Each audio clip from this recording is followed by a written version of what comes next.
पिलामाने आज आम विज्ञान उपरे किसी छोट छोट क्वेश्चन डिस्कसन करवा जमीती कि छोट पिला महाकाश विषय 10टी सहज प्रश्न उत्तर गोटे गोटे डिस्कसन करवा।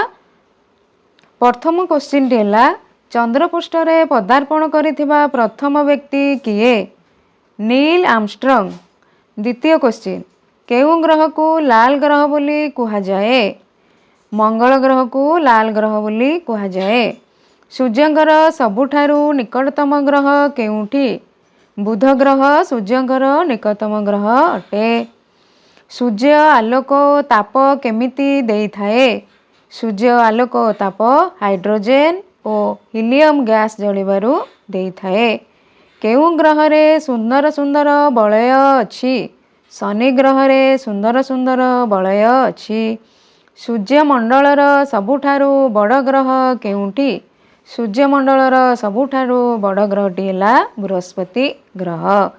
आकाश रे तारा माने जेतबेले गोटे आकार गठन करती ताहाकू कौन कहा जाए? ताहाकू नक्षत्र मंडल बा सप्तर्षि मंडल कहा जाए। पृथ्वीर प्राकृतिक उपग्रह केउठी? पृथ्वीर प्राकृतिक उपग्रह चंद्र। महाकाश को जिबा बेले महाकाश यात्री कौन पिंधती? Space suit पिंधती। धन्यवाद।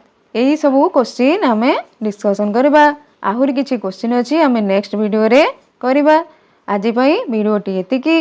वीडियोटी जदि भल लगे ताले तुम मैंने कौन कर शेयर कर आउ सांगसाथी मान सहित डिस्कसन करी मते कमेंट बॉक्स रे आउ केमिति वीडियो करवा आउ को टाइप रो करवा कमेंट बॉक्स रे कमेंट दबो। आज वीडियोटी एतिकी।